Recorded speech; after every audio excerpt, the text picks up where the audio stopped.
So let's solve this question. This has been asked in GATE 2014. I'll read it out for you.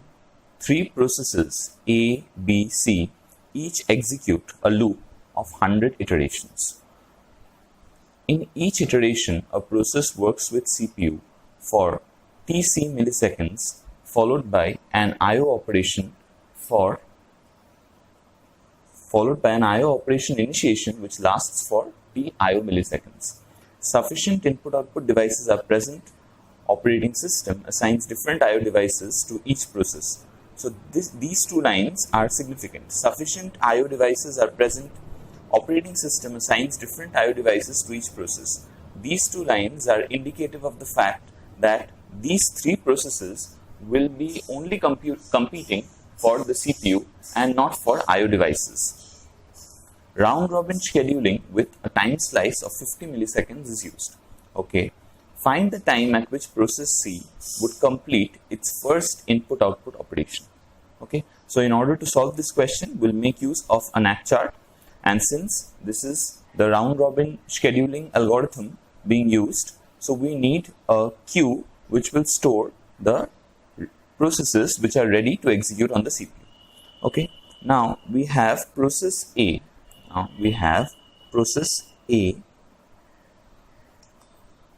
Whose burst time is 100 milliseconds, right? And we have process B, whose burst time is 350 milliseconds, and also we have process C, whose burst time is 200 milliseconds, right? Now, you see the input-output time taken by each process is the same, 500 milliseconds each, but the arrival times differ. So, at the 0th instant, that means at the first unit of time, process A is available to me. So, see what happens is, this is my NAT chart. So, this is my NAT chart.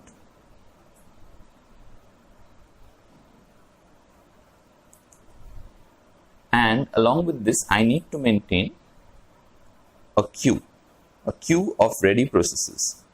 So processes will first enter the queue, and from this ready queue, they will get scheduled to the NAT chart. So the process which has arrived first is process A, and arrives at time unit 0. So it gets enqueued. So process A comes here, and now from this queue, it gets dequeued to the CPU. So the scheduler takes the process A and gives it the CPU. So at time unit 0, process A has got hold of the CPU. Now for how long will process A run? Process A will run for time quantum period.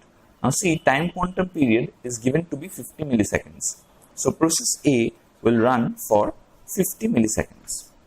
Right? Now after process A completes its execution for 50 milliseconds, what happens is it will get preempted. Why?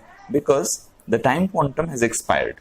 Now, interestingly, in this interval of 0 to 50, process B and process C have also made their way into the system. See, process B arrived at time interval 5 and process C arrived at time interval 10. So, process B enters the ready queue followed by process C.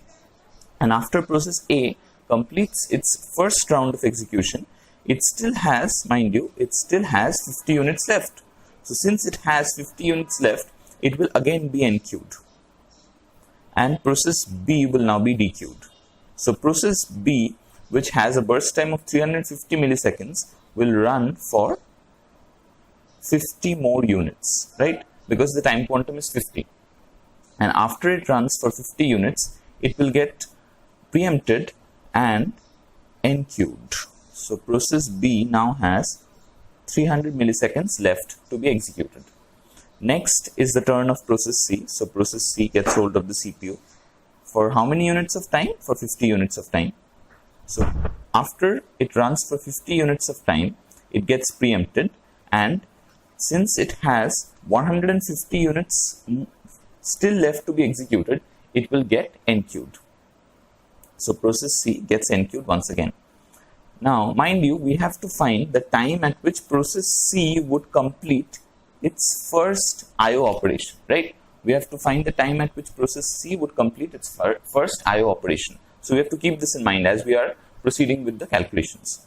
So after process C has been enqueued, now it's the turn of process A to be scheduled again. So process A would run for 50 more units, and it has executed its first iteration. Mind you, every process executes how many iterations? 100 iterations. Every process executes 100 iterations. Now, since every process executes 100 iterations, and after each iteration, the process would initiate an IO operation, process A from this point onwards would initiate its input-output. So, process A would initiate its input-output, and the initiation of input-output will not depend on the CPU scheduling. So, process A will initiate its input-output at this point, and for how many units of time? For 500 units of time. So, process A will again be available to compete for the CPU after 500 units from this point. So, 500 units from this point is 700 unit of time. So, at 700th unit of time, process A would once again start competing for the CPU. Right? Now, process B would get scheduled. Now, process A is no longer enqueued because it has completed its first burst. So, now it's the turn of process B to get hold of the CPU for how many units of time? For 50 units of time. Right? So, process B would run for 50 more units. So, process B now has 250 units of time still left to be executed. That's why it will get enqueued. Now, see, how do we decide that a process will get enqueued or not? Either the process's burst time expires or the process's time quantum expires. So what happens is, we choose the minimum of the two. We choose the minimum of the burst time and the time quantum. We find that the burst time that is left of process B is 250.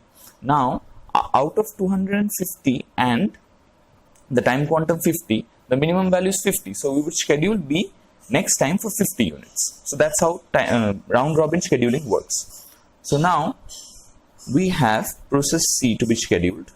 So, you see process C will now be scheduled for how many units? Once again, for 50 units. Why? Because it has 150 units of burst time still left to be executed, but its time quantum is 50. So, out of 50 and 150, since 50 is the minimum value, it gets scheduled for 50 units. So, now process C has 100 units of burst still left. So, my queue will again have process C in it. Now, process B will get scheduled. So, this will carry on, right, till a process starts initiating its input-output. That would be a major change in events. So, process B would get executed for 50 units and it has 200 units still left. And since it has 200 units still left, process B will get enqueued. And now, it's the turn of process C to be back in. So, process C runs for 50 more units and has 50 more units left. So, it gets enqueued again. And now it's the turn of process B. So, process B comes in for how many units? For 50 units. So, it still has 150 units left to be executed. So, it gets enqueued. And process C, now this is interesting. Now, process C gets scheduled for how many units of time? For 50 units of time. And coincidentally, it had only 50 more units left to be executed for its first iteration. Now, after it has executed its first iteration, what will happen? It will initiate an input-output operation for 500 milliseconds. See, it will initiate an input-output operation for 500 milliseconds. So, from this point, we have the input-output of process C beginning. And for how long will this input-output extend? This input-output will extend for 500 units, right? For 500 units. So, starting from 500th unit of time, if we allow process C to initiate its input-output for 500 units, then at what instant of time will process C complete its first input-output operation? Process C would complete its first input-output operation at time 500 plus 500. So the answer is 1000 milliseconds. 1000 milliseconds. So this is the time instant at which process C would complete its first input-output operation. Mind you, this is the completion of only the first input-output operation. This is not the completion of process C as such, because it has to execute 100 iterations. This would mean the completion of one full iteration. So after it initiates its input-output for 500 milliseconds, that input-output will get completed at 1000th millisecond. Why? Because process C has executed its burst at the 500th unit of time. Now from this point onwards, it will execute its IO for 500 units. So 500 plus 500 will give me 1000. So it will complete its first input-output operation at 1000th millisecond and then come back again to compete for the CPU. So I hope this helps. Thank you.